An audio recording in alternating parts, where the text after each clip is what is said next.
శ్రీ గణేశాయ నమః, శివాయ గురవే నమః.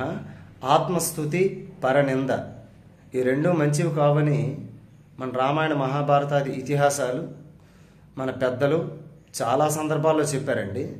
సో ఇక్కడ పరనింద గురించి మాట్లాడుకుంటే పరుషమైన పదాలతో, ఇప్పుడు కాలంలో చెప్పుకుంటే బూతు మాటలతో ఇష్టం వచ్చినట్టు పరనింద చేస్తే అది నీకు ఏదో ఒకనాడు న్యూటన్ తరుడులా ప్రకారం అయితేనేమి, కర్మ సిద్ధాంతం అయితేనేమి నీకు రివర్స్ కొట్టేస్తుందండి. ఇంట్రెస్ట్తో సహా రివర్స్ వస్తుంది నీకు. ఎందుకు అంటే పరనింద అంత మంచి పద్ధతి కాదు. లేదు, నువ్వు వర్క్ చేసే ప్లేస్లో కానీ, కాలేజీలో కానీ, స్కూల్లో కానీ, లేకపోతే నువ్వు వర్క్ చేసే ఆఫీస్లో కానీ ఓ పొజిషన్లో నీ కింద ఉన్న వారికి చెప్పాలి, వాడు ఏదో తప్పు చేసేది సరిగ్గా చేయలేదు. ఆ పద్ధతిని పరుషమైన పదాల్లో కాకుండా పొందికైన ఒక పద్ధతిగా చెప్పే మాటల ద్వారా కూడా చెప్పచ్చు.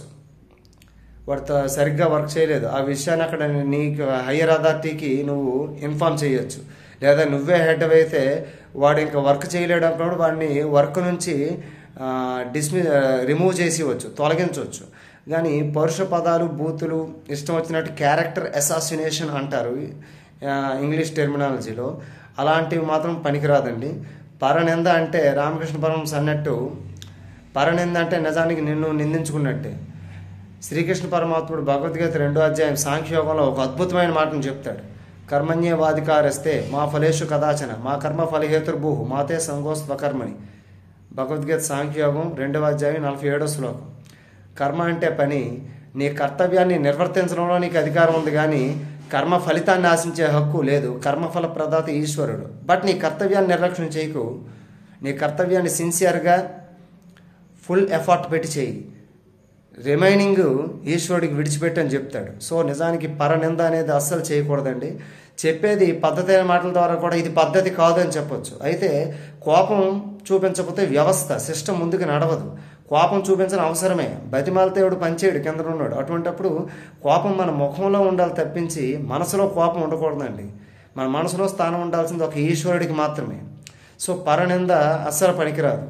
ఇక ఇంకొక విషయం ఆత్మస్తుతి. ఆత్మస్తుతి అంటే నిన్ను నువ్వు పొగుడుకోవడం. ఇది నిజానికి అత్యంత పెద్ద దురలవాటు. ఆత్మస్తుతి ఎందుకు వస్తుంది అంటే అహంకారం వల్ల వస్తుంది. అంటే నేనే నాకు చాలా అందం ఉంది, లేకపోతే చాలా స్కిల్ ఉంది, చాలా టాలెంట్ ఉంది, చాలామంది ఫాలోవర్స్ ఉన్నారు, ఇంతమంది వెంట పడుతున్నారు, ఇలాంటివన్నిటి వల్ల ఆత్మస్తుతి అంటారు. అహంకారం వస్తుంది, అహంకారం వల్ల ఆత్మస్తుతి వస్తుంది. ఒక్కటి నిజం, నాకు చాలామంది ఫాలోవర్స్ ఉన్నారు, అందం ఉంది, మా నాన్న ఇచ్చిన ఆస్తి ఉంది, ఇలాగా అహంకారం పడుతున్న వ్యక్తి చాలా సులభంగా ఇతరుల చేతుల్లో మోసపోతాడండి. ఈ అహంకారం, ఆత్మస్తుతి అంటే తనను తాను పొగుడుకోవడం, ఈ దురలవాట్లో ఉన్న వ్యక్తి యొక్క సర్వనాశనం అతి దగ్గరలోనే ఉందండి అని స్వామి వివేకానంద చెప్పారు. ఎలాగైతే ప్రకాశిస్తున్న సూర్యుడిని మబ్బులు కమ్మేస్తే సూర్యుడి ప్రకాశం మసకబారుతుందో, కనిపించదో, అలా ఆత్మస్తుతి, విపరీతమైన అహంకారం ఉన్న వ్యక్తికి అతని విద్య కానీ అతని టాలెంట్ కానీ లాంగ్ రన్లో నిలబడమండి. ఎందుకంటే ఆ అమ్మవారు, ఆ కనకదుర్గమ్మ నీకు ఒక చిన్న టాలెంట్ ఇచ్చింది, ఒక పని చేసే సామర్థ్యాన్ని ఇచ్చింది. ఈ పని చేసుకొని భూమి మీద ఉన్నంతగా నువ్వు బ్రతుకురా అని చెప్పి, అది అమ్మవారి ఇచ్చిన వరప్రసాదం. దాన్ని వినయంగా నీ పని నువ్వు చేసుకోవాలి, ఫలితాన్ని ఈశ్వరుడికి విడిచిపెట్టాలి. నువ్వు ఇంకొక ముందు తల దించకు, ఇంకొకరు నువ్వు నీకంటే తక్కువగా చూడకు, ఆ లెక్కన ముందుకు పోవాలి. కానీ నేనే గొప్ప, మిగతా వాళ్ళందరూ బానిసలు లేదా అన్ని అహంకారం ఉన్న వ్యక్తి అత్యంత త్వరగా మోసపోతాడు.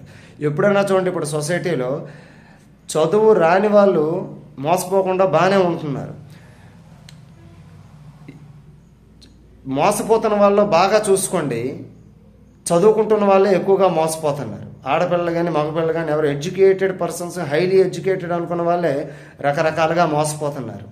సో ఈ ఆత్మస్తుతి, పరనింద రెండు విడిచిపెడితే మన క్యారెక్టరు సూర్యుడిలాగా ప్రకాశిస్తుంది.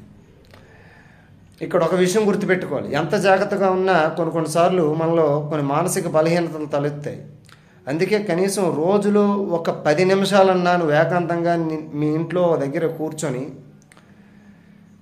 ఈరోజు నాకు ఎలాంటి ఆలోచనలు వస్తున్నాయి, నా క్యారెక్టర్ ఎలా ఉంది, నా వర్డ్స్ ఎలాంటి మాటలు మాట్లాడుతున్నాను, నా ప్రవర్తనలో ఏదైనా మార్పు వచ్చిందా, ఆ మార్పు నా పక్క వాళ్ళ వల్ల వచ్చిందా, లేకపోతే ఇంకేదైనా నేను సోషల్ మీడియాలో చూసే వీడియోస్ వల్ల వచ్చిందా, ఎందువల్ల వచ్చిందని తెలుసుకొని బ్యాడ్ పర్సన్స్ వల్ల నీలో కనుక మార్పు వస్తుంది అనుకున్నప్పుడు వాళ్ళకి దూరంగా వెళ్ళిపోవడమే.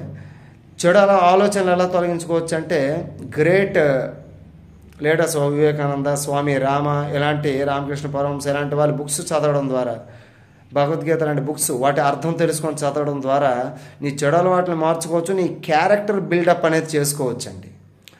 ఎందుకంటే నిరంతరం నిన్ను నువ్వు పరిశీలించుకుంటూ ముందుకు సాగితే నీకు విజయం దక్కుతుంది. కానీ నిన్ను నువ్వు పొగుడుకుంటూ ఇతరులను తక్కువ చేసుకుంటూ ఉంటే ఏదో ఒకరోజు ఎవడో ఒకటి నిన్ను మోసం చేయడం ఖాయం. సో ఆత్మస్తుతి, పరనింద రెండు వద్దు. శ్రీమాత్రే నమః.